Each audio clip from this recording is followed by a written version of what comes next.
Okay, so continuing on with while and do while for a little bit more, let's talk about these in a bit more detail. So we're going to talk about do while and how to recognize when we get into a problem with an infinite loop and how we can get out of that using a break statement, and also how we can continue on with loops using continue. We'll also look at similar to the selection control structures, how we can nest loops to give us even more power in our programming languages. So do while again always executes things at least once, and this can be useful if the initialization is tough. If we don't know exactly what the initialization conditions are, and we know what the terminating condition is. So for example, looking for a root. We may not know what that initialization is, but after we go through at least once, then we can look at finding the quadratic root and check whether or not we found it. Infinite loops are ones that keep going on forever and ever.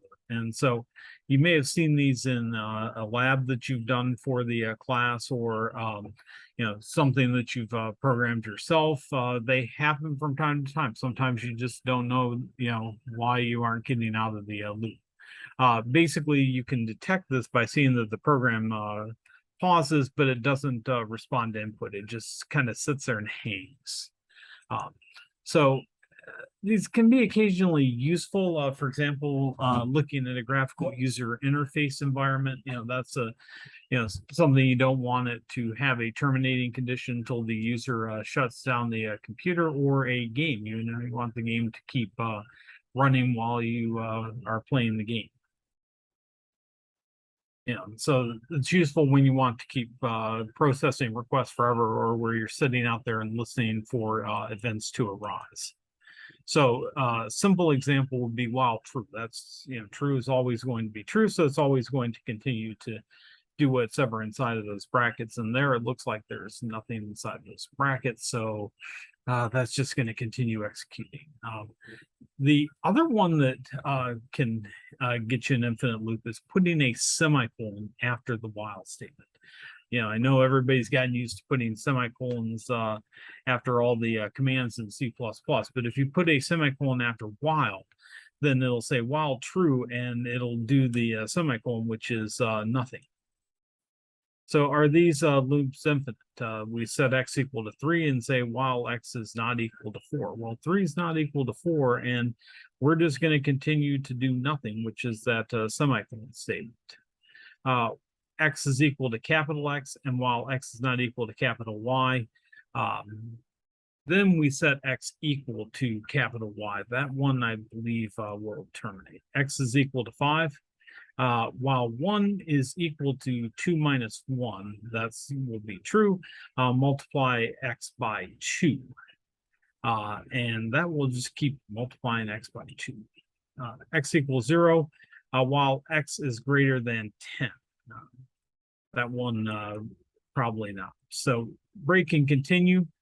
Break alters the flow of control, and the break statement is used for two purposes: to exit early from a loop, if you want to escape, or to skip the remainder of a switch structure. After break executes, the program continues with the first statement after the structure. So if you have this while true, and then if some condition like the user selects shutdown in the graphical user interface, then you would break out of the loop and go to the next line. Continue also alters flow of control for a program. When you put continue inside a loop, it skips the remainder of statements inside the loop and proceeds with the next iteration of the loop. So it says, hey, continue doing what you were doing. So while I is less than 10, if some condition is met, continue goes right back up to while. It skips everything else below it. It goes right back up to while and evaluates whether that guard is true and whether it should continue the loop. And last but not least, you can do nesting inside loops. You can put one loop inside of another. And these are especially handy for dealing with things like tables or two-dimensional data structures. We also see them a lot in basic sorting routines that we're going to get to at the end of the class, bubble sort and selection sort, to name some examples. So here's an example. We set line equal to 1 while line is less than 5.